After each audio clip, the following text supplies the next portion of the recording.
Welcome back. Now in this video we're going to go over what we can do with our markers if we want to section off different parts of the video. And we can do that with a table of contents, and all we have to do is use our marker code. We want to make sure that our marker is showing. When our marker bar is showing, we mark off the different points that we want.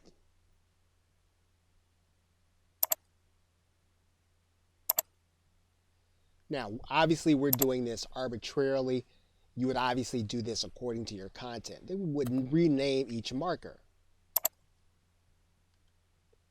Okay, so now that we have our chapters lined up, we have them marked off, what's going to happen is that Camtasia, when it produces the video, it's going to give people the opportunity to skip ahead through different elements of the video based on the chapters that we have designated. Now again, this is another interactive video, and the only way they're going to be able to do that is if they use the smart player. So we can have this on screencast.com, or we can have it on our server. And one of the things that we like to show you in this video is how the filing system works and how you would actually put it on your server. We've already seen how you'd put it on screencast.com, but now let's go ahead and process this video.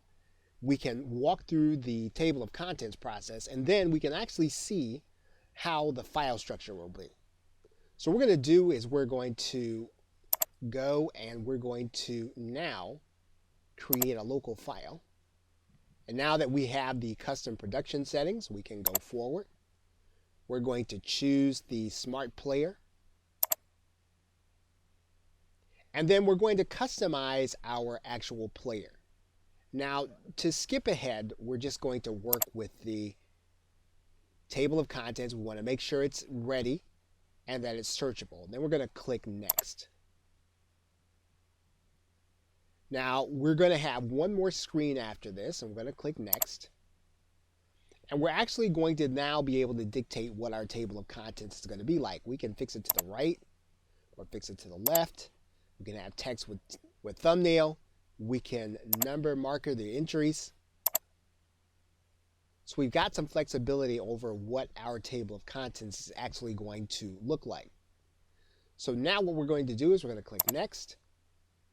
And we're going to go ahead and produce our project. And one of the things you're going to see right off the bat is we're going to have a number of files that are going to be available to us. So now we're just going to click Finish.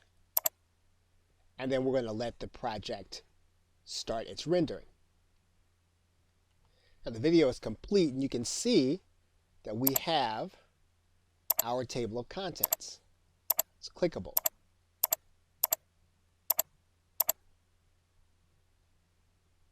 But now this video is now on our hard drive. What we're going to do now is we're going to take those files, and we're now going to upload them to our server.